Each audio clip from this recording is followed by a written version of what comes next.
बहुत समय पहले की बात है। भारत के दक्षिण में स्थित एक समृद्ध राज्य विजयगढ़ पर राजा वर्धमान का शासन था। राजा अपने न्यायप्रिय स्वभाव और पराक्रम के लिए प्रसिद्ध थे।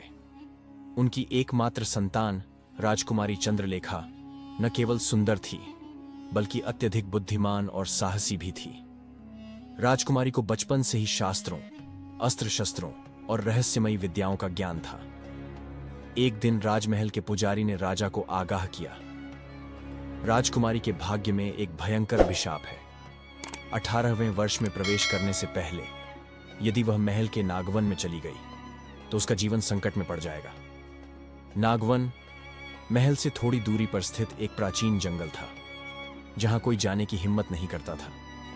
मान्यता थी कि वहां एक दिव्य नाग काल सर्प का वास था, जो देवताओं का संरक्षक था। कई वर्षों पहले एक पापी तांत्रिक भैरवनाथ ने नाग देवता के ऊपर काला जादू करने का प्रयास किया था, जिससे नाग देवता अत्यंत क्रोधित हो गए और उन्होंने भैरवनाथ को उसी जंगल में कैद कर दिया। किंतु मरते समय तांत्रिक ने श्राप दिया था कि यदि कोई राजवंशी कन्या इस वन में प्रवेश करेगी तो नाग देवता स्वयं उसे अपने अभिशाप से मुक्त करने के लिए बुलाएंगे और उस कन्या को कठिन परीक्षाओं से गुजरना होगा। राजा वर्धमान ने अपनी पुत्री को नागवन से दूर रखने की पूरी कोशिश की, परंतु नियति को कौन टाल सकता था। राजकुमारी चंद्रलेखा को सदैव अज्ञात शक्तियों और रहस्यमयी चीजों को जानने की जिज्ञासा रहती थी। जैसे ही उसने नागवन के रहस्य के बारे में सुना, उसका मन वहां जाने को बेचैन हो उठा।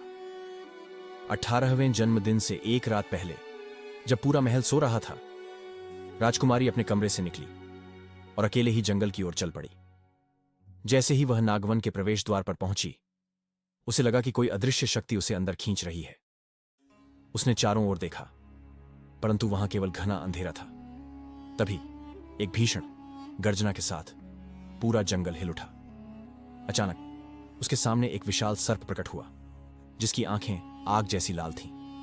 यह कोई साधारण नाग नहीं था, बल्कि स्वयं काल सर्प थे। उन्होंने गहरी आवाज में कहा, हे राजकुमारी, तुमने मेरे वन में प्रवेश कर अपनी नियति को स्वयं बुला लिया है। अब तुम्हें 3 परीक्षाओं से गुजरना होगा। यदि तुम सफल हुई तो मैं तुम्हें वरदान दूंगा, अन्यथा यह जंगल तुम्हारी अंतिम शरण स्थली बन जाएगा।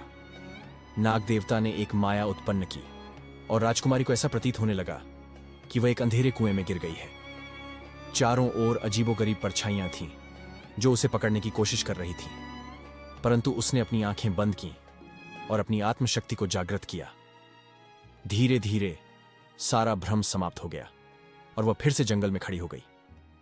नाग देवता मुस्कुराए और बोले, तुमने भय पर विजय प्राप्त कर ली। अब नाग देवता ने उसके सामने कुछ जादुई दीपक रखे और पूछा, इनमें से एक में अमृत है, दूसरा विष है और तीसरा एक छलावा है।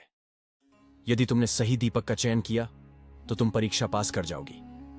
राजकुमारी ने गहरी सोच में डूबकर मंत्रों का उच्चारण किया और एक विशेष दीपक की ओर इशारा किया। जैसे ही उसने उसे उठाया, एक स्वर्णिम प्रकाश फैल गया। यह अमृत से भरा दीपक था। नाग देवता ने सिर झुकाकर उसकी बुद्धिमत्ता की सराहना की। अब अंतिम परीक्षा थी। नाग देवता ने एक विशाल अग्निकुंड प्रकट किया और कहा, यदि तुम इस अग्नि में कूद जाओ तो तुम्हें मोक्ष प्राप्त होगा।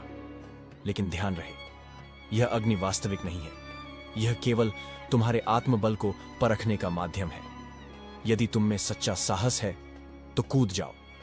राजकुमारी को एक क्षण के लिए संदेह हुआ, परंतु उसने अपने मन की शक्ति को एकत्रित किया और बिना डर अग्निकुंड में कूद पड़ी।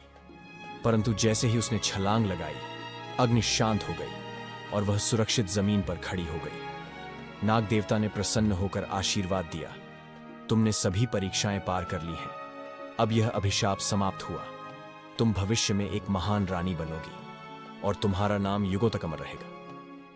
जैसे ही नाग देवता अंतर्धान हुए, जंगल में छाया अंधकार समाप्त हो गया और राजकुमारी को दिव्य अनुभूति हुई।